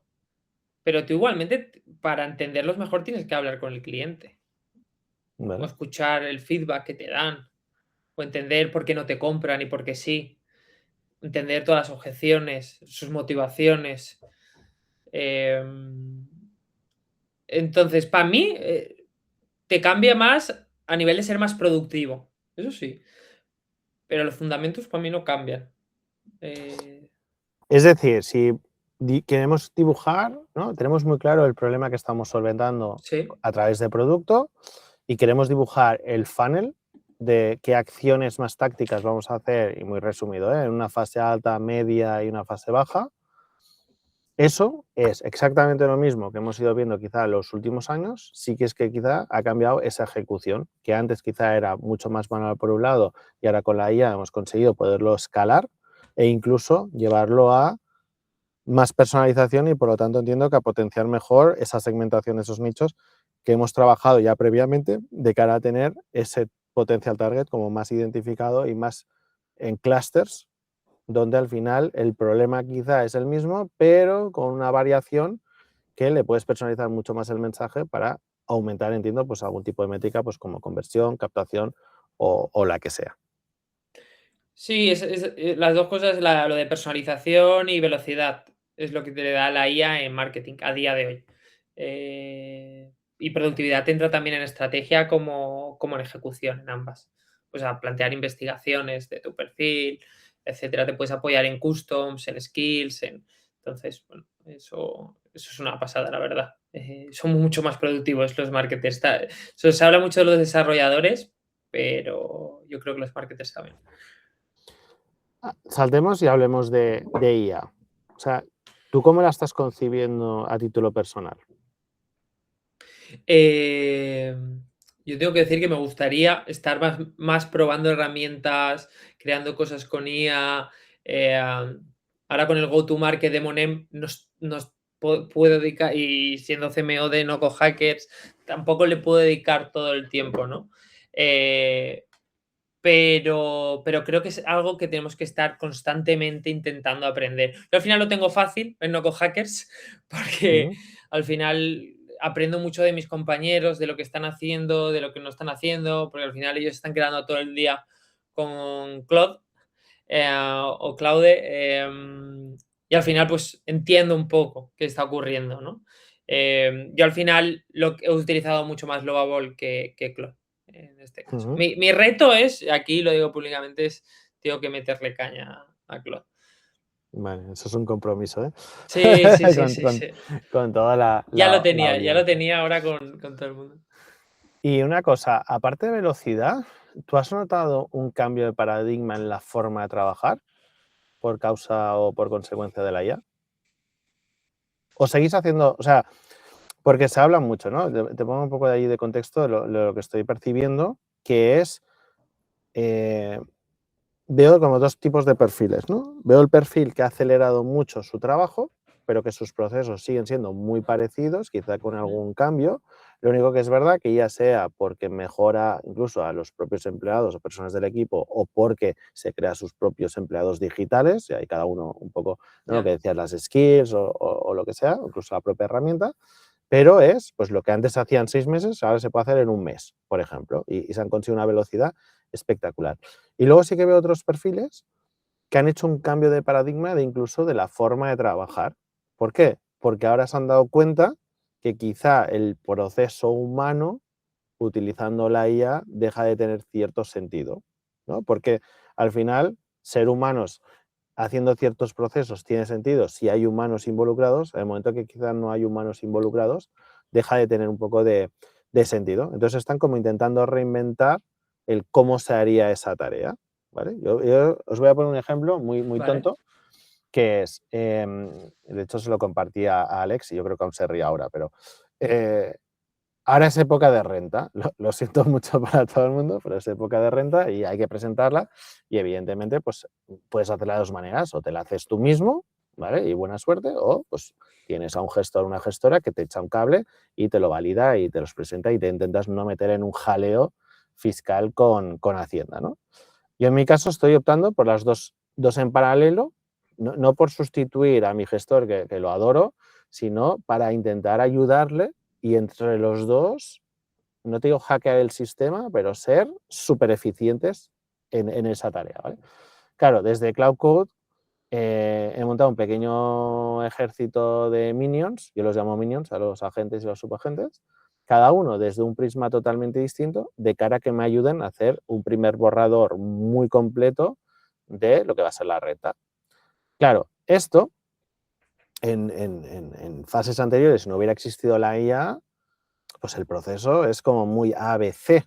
Es decir, oye, primero me leo todo el manual de 2000 páginas de cómo hacer la renta 2025, luego voy pasito a pasito recolectando la información, la voy analizando, me hago el mapeo. Claro, ahora el proceso es, ¿yo qué le voy a pasar a mi gestor? Joder, le voy a pasar un dossier mega detallado con todo lo que él necesita saber, justificado el porqué, importante para que nos caiga una multa de Hacienda, pero claro, yo lo que tengo ahora es a 5 o 6 agentes peleándose entre ellos con una sola premisa, que es que no me pongan una multa de Hacienda, pero pagando el menor número de impuestos posible. Entonces están peleando entre ellos constantemente, cada dos por tres me están pidiendo documentación fiscal a saco, y ahí los tengo, llevan 3 días peleándose, no sé, quizá queda en un bluff, y queda en nada, pero digo, joder, y esto en paralelo, y ahora mismo están haciendo cositas, y yo poder hablar contigo. O sea, a mí es una de las cosas que me tiene más alucinado con todo esto que estamos viendo de la IA. Y esto, pues imagínatelo para cualquier otra tarea, ¿no? O incluso para hacer automatizaciones de N8N o lo que sea. Y eso sí que te cambia un montón. Porque lo que noto yo, y tú decías mucho en la capacidad de poder delegar, porque claro, en cierta manera es como tener equipos de personas, pero lo estás delegando en inteligencias artificiales, ¿no? En agentes. Y eso a mí personalmente sí que me ha cambiado un montón el trabajo, porque ahora mi limitación no es tanto secuencial de poder hacer esto y ahora luego lo otro, tal, sino que es qué capacidad en paralelo tengo de cara a poder ejecutar proyectos. Y me doy cuenta que ahí está mi limitación, que cuando ya supero los 3 4 proyectos en paralelo, mi cabeza dice, tío, Mike, ya, focalízate en este, porque si no, al final tienes 4 melones abiertos, no has cerrado ninguno, y tengo tropecientas mil pestañas abiertas o terminales abiertas que a veces ya mi comando, o sea, mi prompt más utilizado a día de hoy es hazme un resumen de este chat, ¿esto de qué iba?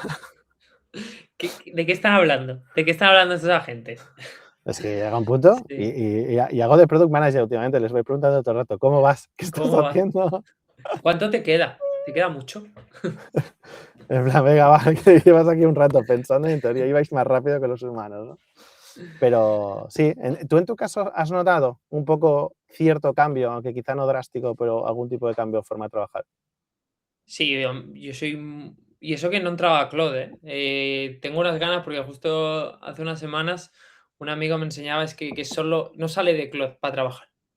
Tiene conectada todo, contesta los comentarios de LinkedIn, lo manda y contesta todos los Uh, comentarios de LinkedIn. ¿Eso se puede hacer?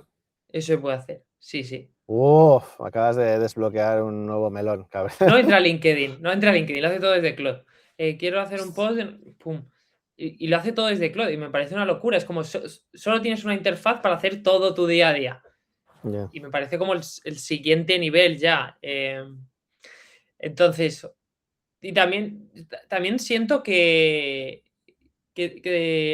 no tenemos que sentir que nos quedamos atrás, ¿no? Que yo creo que todos ahora mismo estamos como sufriendo, no sufriendo, ¿no? Pero no sé si estoy haciendo suficiente o Mm, sé lo suficiente de la IA o estoy yendo al mismo nivel de lo rápido que va la IA.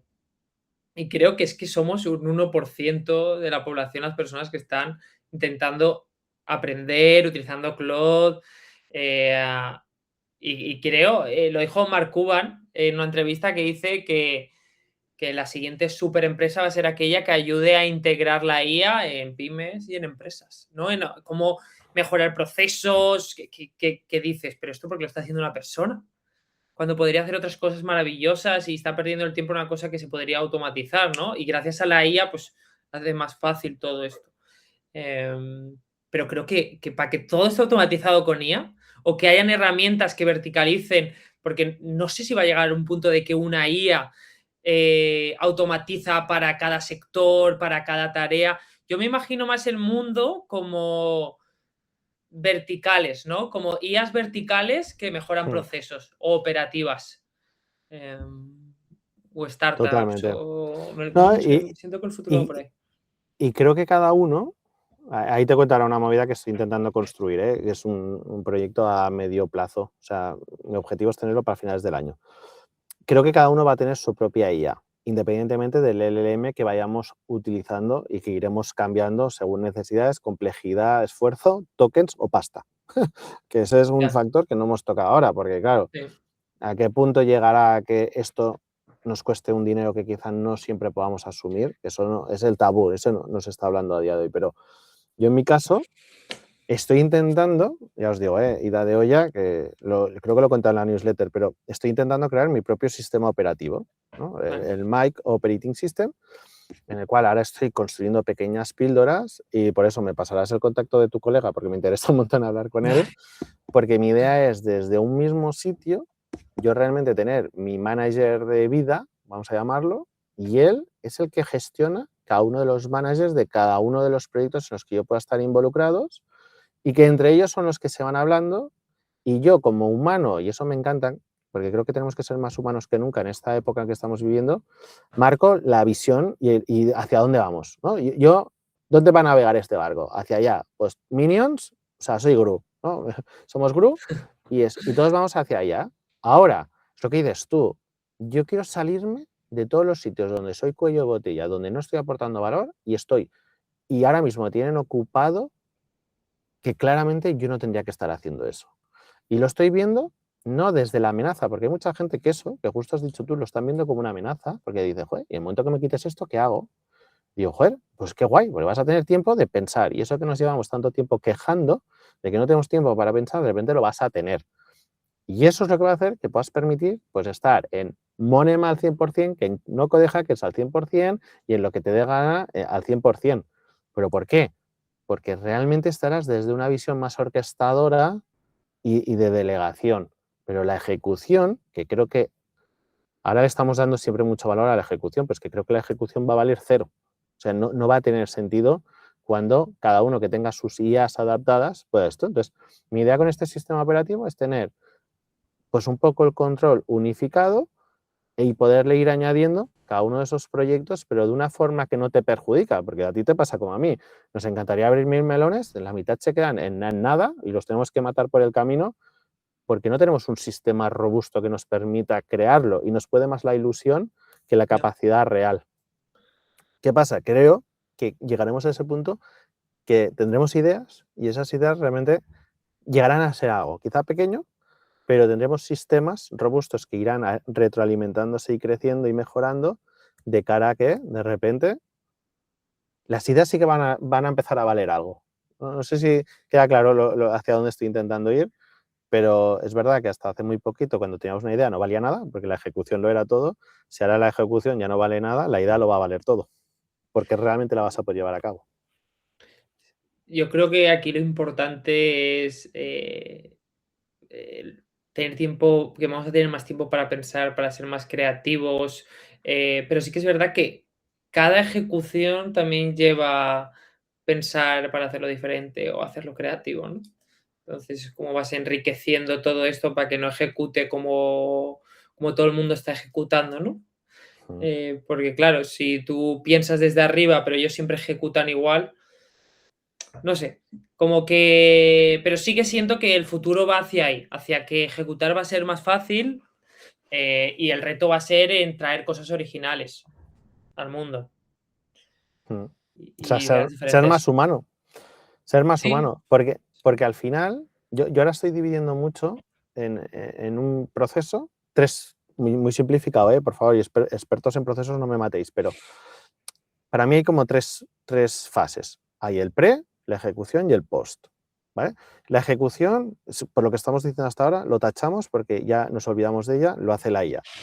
Ahora, ¿dónde nos hemos de posicionar? Evidentemente, quien mejor haga el ejercicio de el pre, que es contexto, sistemas, procesos, conocimiento, quien alimente bien eso y se apalanque a un buen feedback que retroalimente todo esto, ahí es quien va a ganar, porque es justo lo que estás diciendo. Si no haces ese ejercicio del pre y el post, la ejecución, y esto es tan fácil como entrar hoy en LinkedIn, leerte los 10 primeros posts que encuentres, los 10 están hechos con ChatGPT. O sea, los 10. Y se nota, porque son las mismas expresiones, las mismas negaciones, las mismas estructuras, lo mismo todo. Ahora, quien haga aún utilizando la IA, que yo no lo veo como algo malo, yo no lo penalizo, al contrario, yo soy el primero que la utiliza para todo, quizá no para contestar los mensajes de LinkedIn aún, pero es verdad que mi obsesión está siendo en cómo yo me vuelvo más humano en el pre y en el post, porque eso es lo que va a hacer que mi ejecución sea distinta a la del resto, o al menos intentarlo. Y ahí es donde veo que la gente no le está dedicando tiempo, y eso me chirría un montón. y y todo empieza con el pre, ¿no? ¿Qué preguntas te haces?, ¿no? Creo que, siento que el mundo va a que cada vez tenemos que ser más filósofos, todo el mundo, ¿no? Porque va a ser la única manera de ejecutar mejor, hacerte las preguntas correctas, ¿no? Que antes lo escuchábamos. No tienes que hacerte las preguntas correctas, o si no haces la pues creo que va hacia ahí el mundo. Antigua Grecia, Sí, sí, sí, vamos a... volvemos ahí. De hecho, Tomás, si tú tuvieras, imagínate que, yo qué sé, no sé qué has estudiado, sinceramente, pero si hoy tuvieras que elegir qué estudiar, ¿qué estudiarías? Yo estudié ADE. Yo estudié ¿Vale? ADE, porque me gustaba montar empresas, montar cosas y estudié ADE. No es por echarle pestes, pero sí que es verdad que no aprendí a crear empresas, pero quizás a lo mejor tendría que haber hecho otro tipo Ujú. de, de carrera, no lo sé. Pues mira, muy buena pregunta. Quedaría muy bien si dijese filosofía, ¿eh? Lo clavarías. Ya está, ya está. No, siempre me ha Mm. gustado mucho la filosofía. Jolín, qué buena pregunta. Uf, Yo te dejo pensar, ¿eh? Yo esto sí que le he dado vueltas. Y más ahora que tengo a un peque de 15 meses en casa, que claro, yo qué sé si irá a la universidad, si hará falta, si ya le se habrá insertado un chip en la cabeza, yo que sé qué pasará por ahí mm, cuando cumpla pues 17, 18 años. Yo si hoy tuviera que elegir, me iría a la Universidad de YouTube, no, es broma, ya, pero por ahí andaría. ya. No, pero intentaría buscar, no sé si existe esta carrera, pero una carrera técnica en el sentido que me ayuda a materializar producto y seguramente tendría algo que ver con ingeniería informática, pero no como la entendemos tanto de sistemas y tal, sino quizá más tipo bootcamp de desarrollo, quizá. con componentes de creación de startups, y ahí me gustan mucho algunos modelos, aunque quizás son demasiado liberales, pero que te obligan desde el primer curso a estar monetizando proyectos. Eso me parece súper interesante, esa mezcla. Y luego que tenga cierta componente humanista. No sé si es filosofía o tal, pero sí de estos que te obliguen tanto a hablar en público, a replantearte las cosas, a generar pensamiento crítico. Y creo que la mezcla de estas tres verticales puede hacer que a día de hoy, evidentemente con un core que es sí o sí, enséñame a usar las tecnologías en mi beneficio, creo que esos son perfiles súper potentes que a día de hoy, por cómo veo a la gente quizá más joven, son los que van a tener un encaje más real, porque son los que creo que van a llegar a una empresa y se van a empezar a replantear todo. O sea, van a empezar a discutir en el buen sentido de la palabra y decir, oye, ¿por qué lo hacéis así? ¿Por qué no lo haces de la otra manera? Porque, claro, ahora que el conocimiento es commodity, todo el mundo tiene acceso a todo el conocimiento, creo que esos perfiles pueden ser un poco la vara, o sea, la punta de lanza que haga cambiar las cosas, creo. Me parece una reflexión súper. Se nota que la has pensado. Me parece una reflexión súper, súper acertada. Yo voy a fliparme un poco. No sé si conoces la universidad del St. John College. ¿No? Es súper curioso porque es una universidad en Estados Unidos que estudian los clásicos. Vale. Cada curso estudian a unos clásicos. Mira, voy a dejar el enlace por aquí. Venga. Y solo leen libros. Pero Vale. leen de Platón, de Aristóteles, y cada año estudian unos libros. Y creo que este tipo de. Al final te va a ayudar a entender cómo pensaban los grandes filósofos, matemáticos, físicos de la historia, ¿no? No Vale. sé. Como siempre me ha llamado la atención esto, yo digo, joder, me Qué hubiera fuerte. molado mucho hacer esto. Em, Me parece súper guay. Es leer clásicos de filosofía, de todo. Pasa que ahí, a ver, claro, yo ya tengo una edad, ¿eh? Y ahora lo veo desde todo el barro, todas las cagadas, todas las malas decisiones, ¿no? Y todo ese recorrido que quizá llevo encima y creo que eso me da cierta claridad de, ahora lo veo muy claro. Yo cuando tuve que elegir carrera estaba más perdido que, y al final lo típico, ¿qué se te da bien? Ah, física y matemáticas, ingeniería. Pues la cagué. Yo no estaba hecho para estudiar ingeniería industrial. Quizá la hubiera clavado con ingeniería informática, pero industriales no era la mía. Entonces, ahí también es verdad que creo que por suerte los chavales de ahora, y por eso decía lo de la universidad de YouTube, creo que te puede dar como más contenido y más pautas de cómo elegir, porque ahora yo lo veo como padre, joder, es que me parece súper difícil también, puedes acompañar, pero no puedes decidir por tu hijo que va a estudiar, porque al final esa decisión le puede pesar mucho, ¿eh? Sí, es una Eso, decisión muy importante. Y que es que además, pero también es muy difícil para ellos, porque a los 17, 18, primero segundo de bachiller, ya tener que decidir qué quieres estudiar o de qué quieres dedicarte cuando seas mayor. hmm, Wow. total. Yo sí que escuché un podcast, no me acuerdo de quién, pero básicamente era un abogado que había estudiado eh, derecho, pero a él le gusta mucho escribir, creo. Pero en vez de estudiar, pues, filología, eligió derecho, porque sabía que le iba a Ujú. dar de comer, porque era una persona ya, estaba en sus 70, 80. Entonces era, mi hobby es escribir, esto lo voy a hacer en mi tiempo libre, Vale. pero voy a ganarme el pan estudiando derecho, ¿no? Y sé que voy a tener trabajo porque Mm, el trabajo. Entonces, bueno, pues si eres capaz de dejar que lo que te gusta se quede en hobby mm. y estudiar algo que te va a dar trabajo 100%. Total. Oye, porque una cosa, vosotros desde No Code Hackers, si pudierais cambiar cualquier cosa del sistema educativo, seguro que habéis hablado eso internamente, ¿qué sería en los colegios? Yo no digo en las universidades, pero si pudierais meteros ahí con los chavalillos y cambiar algo o enseñarles algo, ¿qué se os ha ocurrido por ahí? Eh, Nosotros es que abogamos mucho por que todo sea súper práctico. También es verdad porque venimos influenciado que enseñamos herramientas y si tú no te pones a crear X con esa herramienta no vas a aprender. Entonces te podría decir que, bueno, es esta metodología práctica con feedback. Mira, has hecho mal esto. Porque bueno, la única manera de aprender es haciendo. Entonces, eso nosotros lo tenemos muy claro. Entonces, diría que es eso. Qué bueno. Sí, yo creo que falta demasiada teoría, quizá en el cole, que no tengo en la universidad, que es puro PowerPoint, pero sí que creo que eso haría el entender la realidad, ¿no? Y el feedback, que me parece una herramienta súper potente, creo que es una herramienta que no todo el mundo está preparado para tenerla. Porque al final el feedback, claro, cuando te dicen cosas bonitas, guay, pero cuando te están diciendo cosas objetivas que quizá no están bien, creo que ahí también cada uno tiene que tener una fortaleza para saber separar el mensaje del contenido y cómo recibes ese contenido de cara a hacerte mejor profesional, ¿no? Y ya no solo mejor profesional, sino mejorar una herramienta. Tú imagínate que hoy llego aquí y te digo, joder, Monero es una mierda. Tú te lo puedes sentir como un ataque personal y quizás no es un ataque porque yo, oye, te aprecio un montón, pero te puedo decir, oye, claro, el mensaje realmente es un mal feedback porque es un mensaje casi destructivo más que constructivo. Y ahí al final es, oye, ¿cómo te doy feedback de cara a que realmente tú puedas obtener ese feedback, ir al equipo y decir, oye, mira, me ha dicho Mike que en Monem, qué guay si mejoraríamos esto, que tendríamos que tocar esto, tal. Pero claro, si tú llegas con el mismo feedback, cabrón, que te he soltado yo y llegas al equipo, joder, que me ha dicho Mike que esto es una puta mierda. Claro, todo el equipo te va a decir, joder, qué desmoralizante, ¿no? Qué fuerte. Y ahí entiendo, no sé cómo hacéis esos loops quizá de feedback y cómo sintetizáis la información de cara a quedaros con lo que realmente importa y eso luego lo transmites al equipo. Claro, nosotros tampoco vamos a mala uva, ¿no? Son nuestros alumnos.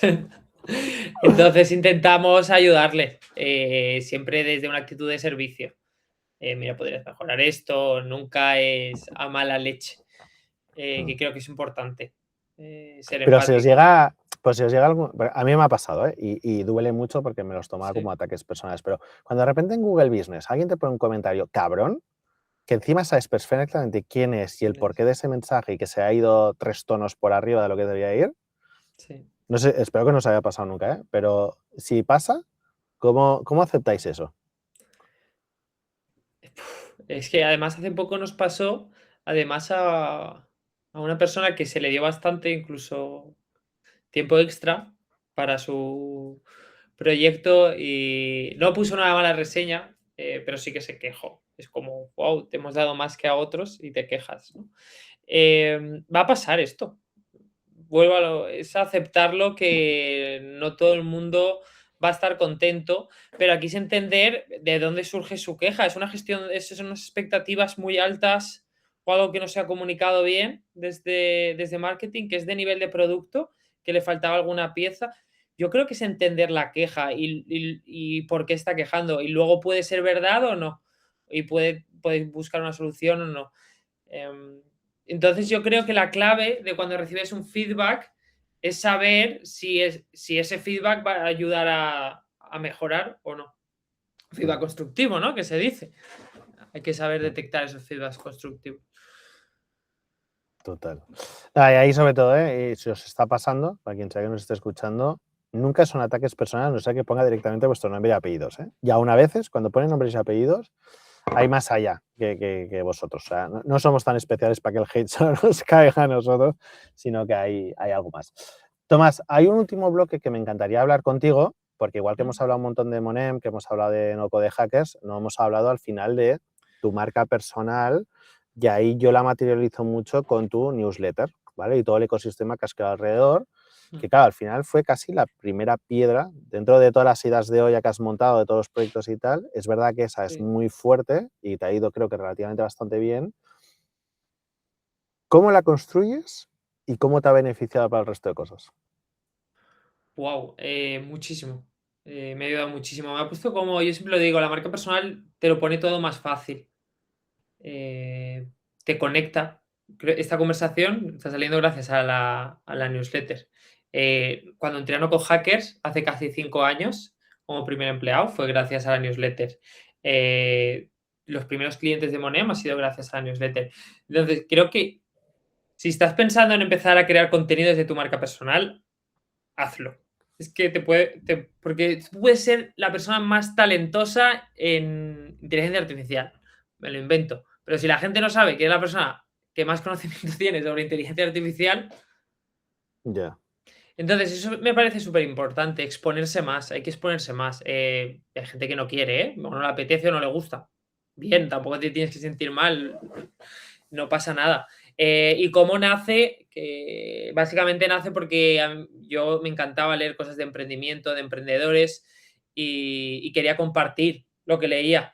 Entonces yo al principio lo que hacía era enviaba enlaces de historias de emprendedores, de enlaces de gente que da consejos sobre marketing, SEO. Y digo, uy, ¿por qué no comparto esto con más gente? En vez de guardármelo, me lo guardaba en un Notion. Voy a compartirlo con Ujú. más gente y ahí creé newsletter y muchos emprendedores se fueron suscribiendo. Luego empecé a hacer contenido yo, luego entrevista a emprendedores. Siempre he hecho lo que he querido. Nunca ha sido como tengo que ganar muchísimo dinero con Café y Negocios. No, escribo de lo que me apetece, hablo con quien quiero, cuento lo que quiero. En el momento ahora pues hablo más de Monem, porque es mi momento vital, pues a lo mejor lo que más energía me consume y de lo que más quiero hablar. Entonces, aquí, que a mí también me ha costado mucho, tu marca personal puede cambiar. Mm. Puedes hablar al principio de una cosa y luego, después pasen los años, no tengas miedo a cambiar de tema. Quien quiera escucharte, te escuchará y quien no quiera, no. Pero creo que tienes que seguir siendo tú para mantener esa marca personal. ¿Y cuándo notaste el clic de esto funciona? Porque yo estoy un poco en esa fase, ¿no? Yo, otra vez, creo que mis side projects son ONGs que voy montando, pero porque me molan y es verdad que a ¿Vale? veces dices, "Guay, me gustaría que la newsletter, pues estoy a punto de los 500 suscriptores, que son muy poquitos". Es Mm. verdad que los últimos meses, porque he sido más constante, nota un poco más de crecimiento, pero sigo sin notar ese clic que diga, ahora ya estoy posicionado y hablo de lo que realmente hace que esto sea exponencial, ¿no? Y noto que es todo muy lineal. ¿Tú cuándo notaste que de repente la newsletter hizo puff y pegó petardazo? Si es que Pues lo hubo, ¿eh? te podría enseñar el gráfico de. Ahora mismo tengo 6.000 suscriptores. Pero realmente el petardazo fue hace 3 años o por ahí. Todas las marcas querían patrocinar newsletters, tenía muchos patrocinadores. En Twitter hacía hilos que me funcionaban genial y luego los pasaba a la newsletter y ahí creció muchísimo. Luego las recomendaciones de Substack. Para mí no fue un momento, para mí ha sido un camino, un proceso de ir creciendo, compartiendo, ir conociendo a más gente. Al principio sí que me obsesionaba más con facturar, tengo que facturar más con Café Negocio, más patrocinadores, más suscriptores. Pero no sé, ahora tengo otra visión de la marca personal. Ujú. ¿Y cómo conseguiste llegar a monetizar? ¿Qué métrica, qué factor, qué se dio para que de repente una marca o una colaboración te dijera, oye, estoy dispuesto a pagar, aunque sea poquito, pero dispuesto a pagar porque apareceré en tu medio? Pues todo empieza cuando llega el primer patrocinador. Eh, y van llegando los patrocinadores. Y tienes una página de patrocinio. ¿Tú tienes una página donde la gente puede ver cuánto cuesta un patrocinio? No, yo siempre digo que estoy abierto a patrocinios, pero nadie me hace ni No, caso. no, tienes que tener una página. Ahí en Substack arriba quieres patrocinar y cuando cliquen tengan toda la información. ¿Cuánto cuesta patrocinar el Deberes. podcast? ¿Cuánto cuesta patrocinar la newsletter? Porque si la gente no sabe que tú tienes eso o que lo pueden ver, les va a costar mucho. Es ¿Vale? Entonces, tienes que tener una página de quieres patrocinar y luego también tienes que repetirlo. Yo, por ejemplo, siempre que ponía un patrocinio en la newsletter de X marca, abajo ponía, ¿quieres patrocinar Café y Negocios? Puedes hacerlo desde aquí. Tienes X% de descuento por ser suscriptor. Entonces, la gente tiene que saber. Entonces, cuando empiezas ya es un poco bola de nieve. También Ujú. te digo que no quiero ser aguafiestas, pero antes se patrocinaba mucho más que ahora las Me, newsletters. me Pero los imagino. podcasts, por ejemplo, cada vez se pagan mejor, porque son como más atemporales algunos. Pero hace 3 años que eso era una locura. Todo el mundo patrocinaba. Aquí también interesante que no solo te quedes en Substack, que compartas esa newsletter en redes sociales, porque ahí la gente va a ver y va Ujú. a ver que alguien te ha patrocinado y diga, jolín, a mí me gustaría patrocinar. Y también va a ser súper importante que sea de un nicho concreto. Yo ahora cuando busco patrocinar newsletters, por ejemplo, yo ahora con Monem, ¿a quién patrocino? Pues a Jaime Mesa, de la Ecompils, porque Claro. solo hay personas de e-commerce. creo que las newsletters que van a ganar dinero con patrocinios son las que van a estar más ennichadas. Más generalistas va a costar más, porque el marketer busca la personalización. Yo quiero una lista exacta de e-commerce media buyers. Creo que el futuro va por newsletters hiperpersonalizadas, porque los marketers te lo van a pagar, es que te van a pagar más y saben que realmente esa audiencia es Más ese target. de su sector. Total. Aunque sean menos, aunque sean 500, si esos 500 son su target, eso es una maravilla. ¿Y cómo le ponemos precio a esto? Imagínate, digo, voy a pecar de confianza aquí, pero Tomás, ayúdame, tío, quiero patrocinar el podcast Un Café con Mike, que creo que van creciendo y tiene sentido por los temas que se tratan, que hay un core muy común, que al final es negocios e IA y personas. Quiero patrocinar la newsletter y quiero patrocinar Al Borde del Burnout, que son 3 proyectos que, aunque me definen muy bien los 3, son bastante distintos entre ellos. ¿Cómo le pongo yo precio a todo esto? O sea, ¿qué necesitarías saber? O mejor dicho, ¿qué reflexión me tengo que hacer a mí mismo para poner precio y valor? Y así aprovecho y lanzo aquí una carta al aire para quien sea que nos escuche y quiera patrocinar alguno de estos 3. Al final en newsletters lo que te van a pedir es suscriptores, open rate, tasa de clics en patrocinios, y con eso más o menos te puedes hacer una idea. Eso sí, yo no empezaría... Lo mínimo que puedes cobrar por un patrocinio son 100 euros. Y luego ya ir subiendo 100, 150, 200, 250. Entonces, en newsletters es eso. Pues en YouTube pues será más a métricas a nivel de visitas en los episodios, clics también te van a pedir. Y también te tienes que poner tú el precio. Si tú crees que vale un café con Mike, patrocinar un café con Mike, 150 euros, y si te patrocina un café con Mike en el Burnout, en el podcast de Burnout y en la newsletter, todo el pack vale 250, pues vale 250.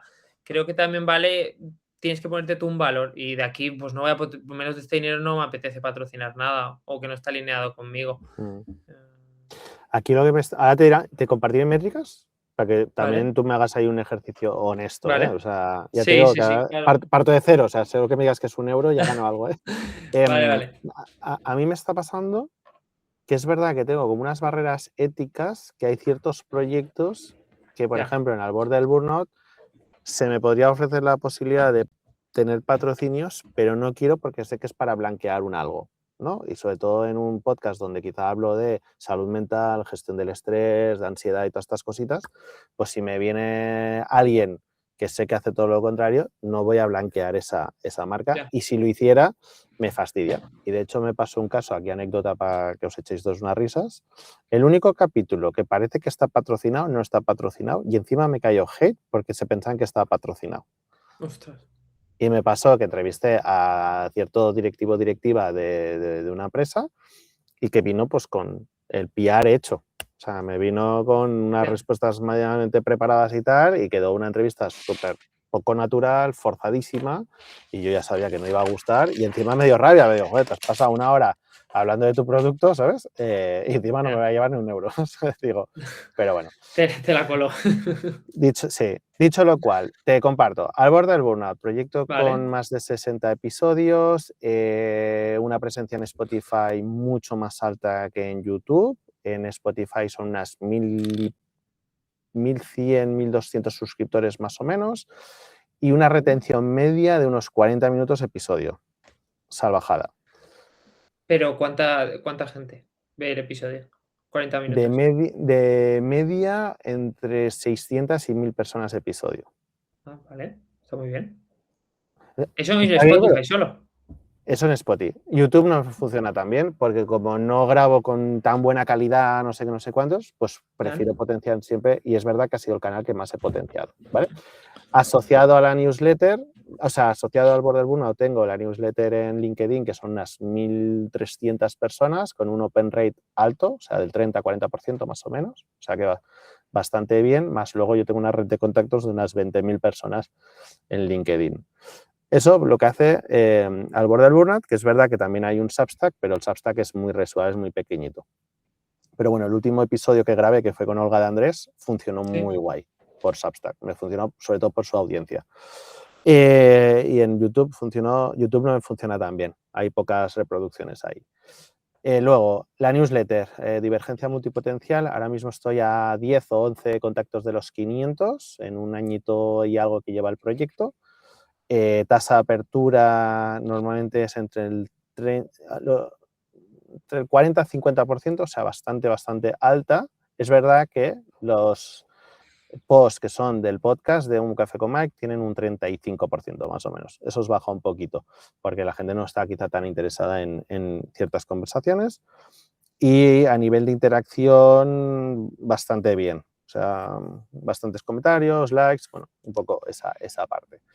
Y luego, Un Café con Mike, como me aprovecho de la audiencia de Divergencia Multipotencial, porque al final lo tengo en el mismo canal. Aquí, ¿qué te diría? Tendría que consultarlo. Open rate un 30 y pico %, clics bastantes, y YouTube me está funcionando con una retención de 10-15 minutos más o menos. Pero bueno, así muy de memoria, ¿eh? O sea, creo que de los 3 canales que tengo, el que quizá mejor me ha funcionado es Al Borde del Burnout, por ser más de nicho, y contento sobre todo por Divergencia Multipotencial. La verdad que ahí estoy sacando métricas bastante chulas. Dentro de que son proyectos pequeños, que no tengo 6.000 suscriptores. ¿A ti te importaría hacer un pack de patrocinio? De cómo patrocinar todo.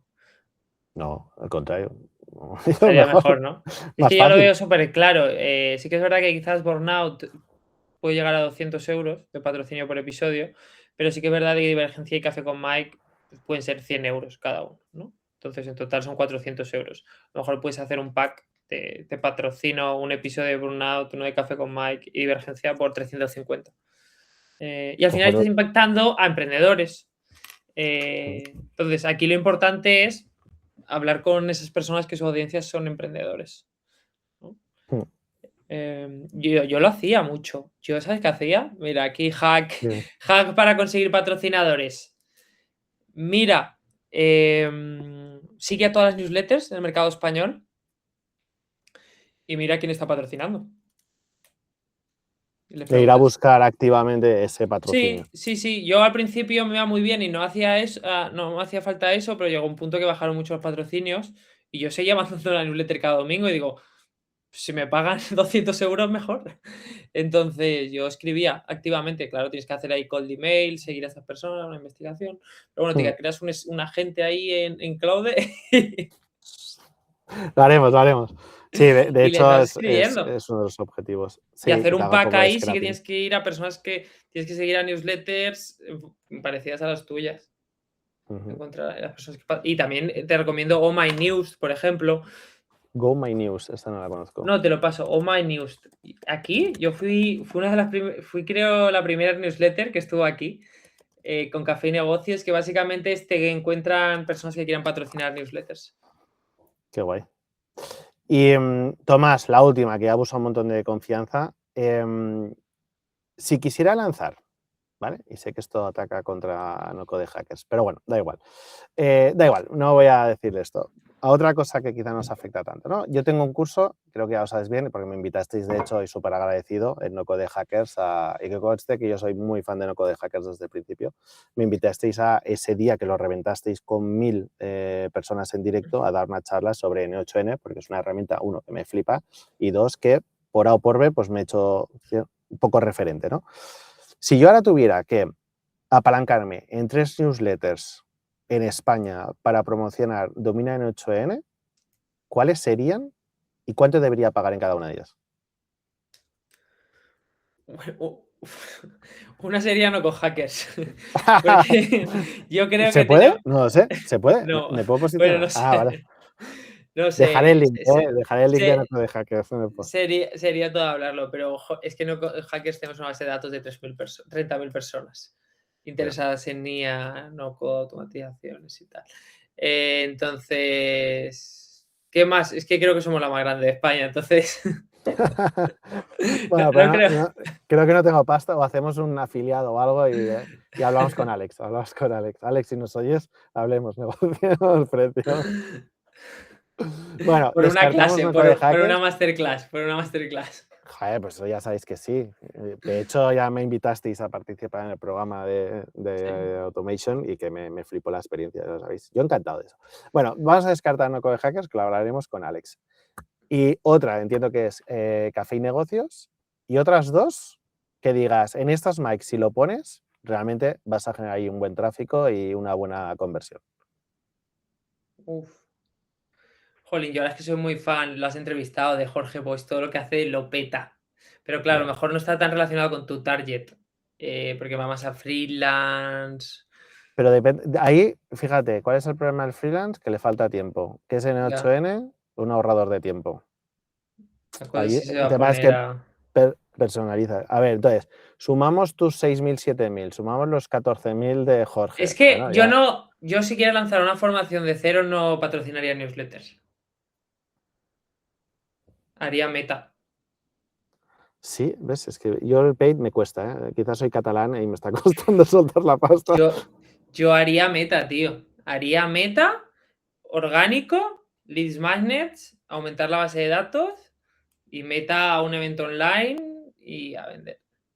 Bueno, bueno, no sé si lo sabes, pero sí que me pasó que cuando anuncié el curso, que aún no está ni creado, ni ideado, ni nada, un solo post de LinkedIn se me viralizó a más de 200.000 views y se me inscribieron 1.400 personas. Sí, sí, sí. Me acuerdo de cuando hablamos, Ah, que lo he estabas hablado. en eso. Es que es una barbaridad.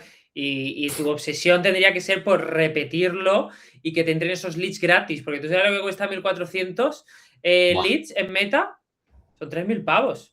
Ahora mismo, como está el lead en el sector, son 3.000 pavos. No, Entonces, y me parece barato, ¿eh? O sea, te lo porque digo no por la code última hackers campaña que costarán más, estamos, ¿eh? por lo que estamos Sí, joder, corriendo nosotros. que Sí, se ve que lo tenéis pero optimizado, cabrones. sí, sí, lo hago bien, lo hago bien.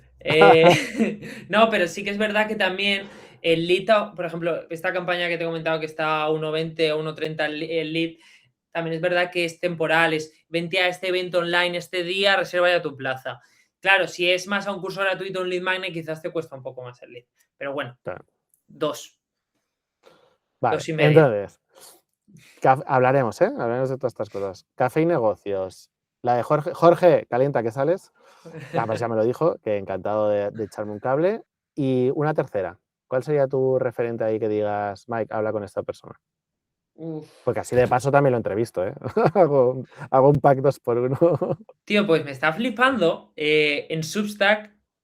Es que no sé cómo se llama, lo hace todo con IA. Tiene hasta un canal de YouTube con IA, que es una chica. Lorena, Sí, Lorena, calienta que sales, que de hecho tenía que haberla pero entrevistado no la sé si semana es una chica pasada. o no, ¿eh? El avatar es una chica, pero... Ah, bueno, no sé si es Lorena, que es AI Marketing, se llama el Ah, podcast, o sí, sea, el esa. Substack. Es Lorena, Ah, existe, vale. existe. Vale, Existe, existe de verdad. aunque hay algún truquillo que no quiero desvelar, pero que está más que invitadísima. Pasa que está en no sé dónde del sudeste asiático y no hay manera Ah, de que dé señales de vida. Pero está invitada en el podcast y de hecho la vale, tenía que vale, haber vale. entrevistado la semana pasada. Ah, Pero jolines, vale, pues me parece... Y además sí creo que tiene mucha conexión y automatizaciones, tienes que entrar por ahí. es buena la tía, es muy, muy, muy buena. Vale, pues os contactaré a todos. Contactaré Yo a te lo hago todos. gratis, Mike. Tú dime cuando quieres salir y yo te patrocino cuando Ah, no, vengas. no. Las cosas hay que pagarlas. Esto me da me da rabia esto y te lo agradezco un montón, ¿eh? Pero sobre todo porque se crean precedentes que luego damos por hecho. Y esto creo que fue lo más que decía, joder, ¿Vale? igual que hay los baby showers, que es cuando van a hacer tu crío, pues te empiezan a regalar un montón de cosas y Sí. tal. Debería haber los company showers, que es, joder, en el momento que tú abres un negocio, en la cola deberían estar todos tus colegas, pero no a que les des algo gratis, sino, joder, a Sí. aportar, a echarte un cable, ¿no? Y me he vuelto mucho de esa mentalidad. O sea, de que creo que Yo te lo hay digo que como de ayudar, ¿eh? corazón, ¿eh? Pero porque para mí café y negocios ya no lo concibo para hacer dinero. Mm, Yo si quiero hacer dinero lo hago con, no con Hackers pues on bueno, Money. Para mí bueno. café y negocios es mi marca personal y si yo puedo ayudar con mi marca personal, Si quieres Bueno, pagar, yo no te. Si me tiras el dinero a la cara, te lo voy a coger. Pero. Bueno, me haces un precio, me haces un Te hago pack, me precio. haces un Te hago un pack, te hago un pack. hacemos un pack y lo hablamos y hablemos con Alex también, a ver qué se puede hacer por ahí. Sí, Genial.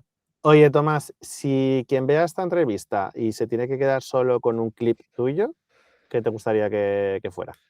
A ver, yo creo que lo que más valioso, por lo menos desde mi experiencia, es el tema de validar. Porque es lo que más tiempo he estado, ¿no? Cómo puedes validar una idea de negocio prototipando con Lovable. Y mi metodología de detecta un problema, habla con personas que tengan ese problema, crea un prototipo que resuelva ese problema, crea ese producto de verdad, dáselo gratis a esas personas con las que has hablado y cóbrales. Eso es. Si quieres validar un negocio, haz eso. Te lanzo la ultimísima. ¿Hemos de tener miedo a cobrarle a la gente? No, y tenemos, pero no hay que tener. Porque cuando tú no sabes si estás obteniendo valor si no te pagan. Entonces Eso no es estás verdad. validando nada hasta que no te paguen. Sí, puedes mirar cuánto tiempo pasan en tu producto, pero eso es validar cuánto tiempo pasan que aporta valor para que pasen tiempo en tu producto, pero no valida que aporte suficiente valor para que te paguen. Mm, Es diferente. Es Total. diferente. Que paguen tú, que paguen. Eso. Oye, Tomás, un placer como siempre. La verdad que está guay este tipo de conversaciones y gracias por aceptar la invitación y sobre todo por todo lo que nos has compartido. Y nada, seguramente haremos dentro de unos meses segunda parte, nos contarás la evolución de Monem, si habéis vuelto a pivotar, si reforzáis o cómo No, vais. esta va a salir bien. En junio, la primera semana de junio lanzamos la oferta, hacemos el podcast en septiembre. Ahora estamos facturando 100 de MRR por el viejo Monem. A ver en ¿Vale? septiembre cuánto facturamos. Va, lanzamos el Venga, reto y en septiembre nos volvemos a ver, claro que sí. venga, qué guay, qué guay. Muchas gracias por Genial. invitarme. Nada, un placer. Y a los que habéis estado en directo, muchísimas gracias. Y a los que nos vais a ver en la grabación, también muchísimas gracias por estar en un episodio más. Nos vemos, de hecho, este viernes que entrevisto a Sara Panacea, que vamos a hablar todo lo relacionado con YouTube. Así que si tenéis curiosidad por cómo hacer crecer vuestro canal, cómo monetizarlo, tener los mejores hooks, los mejores retención, todo, le voy a preguntar de todo. Así que os espero el viernes. Nos vemos en el próximo. Hasta ahora.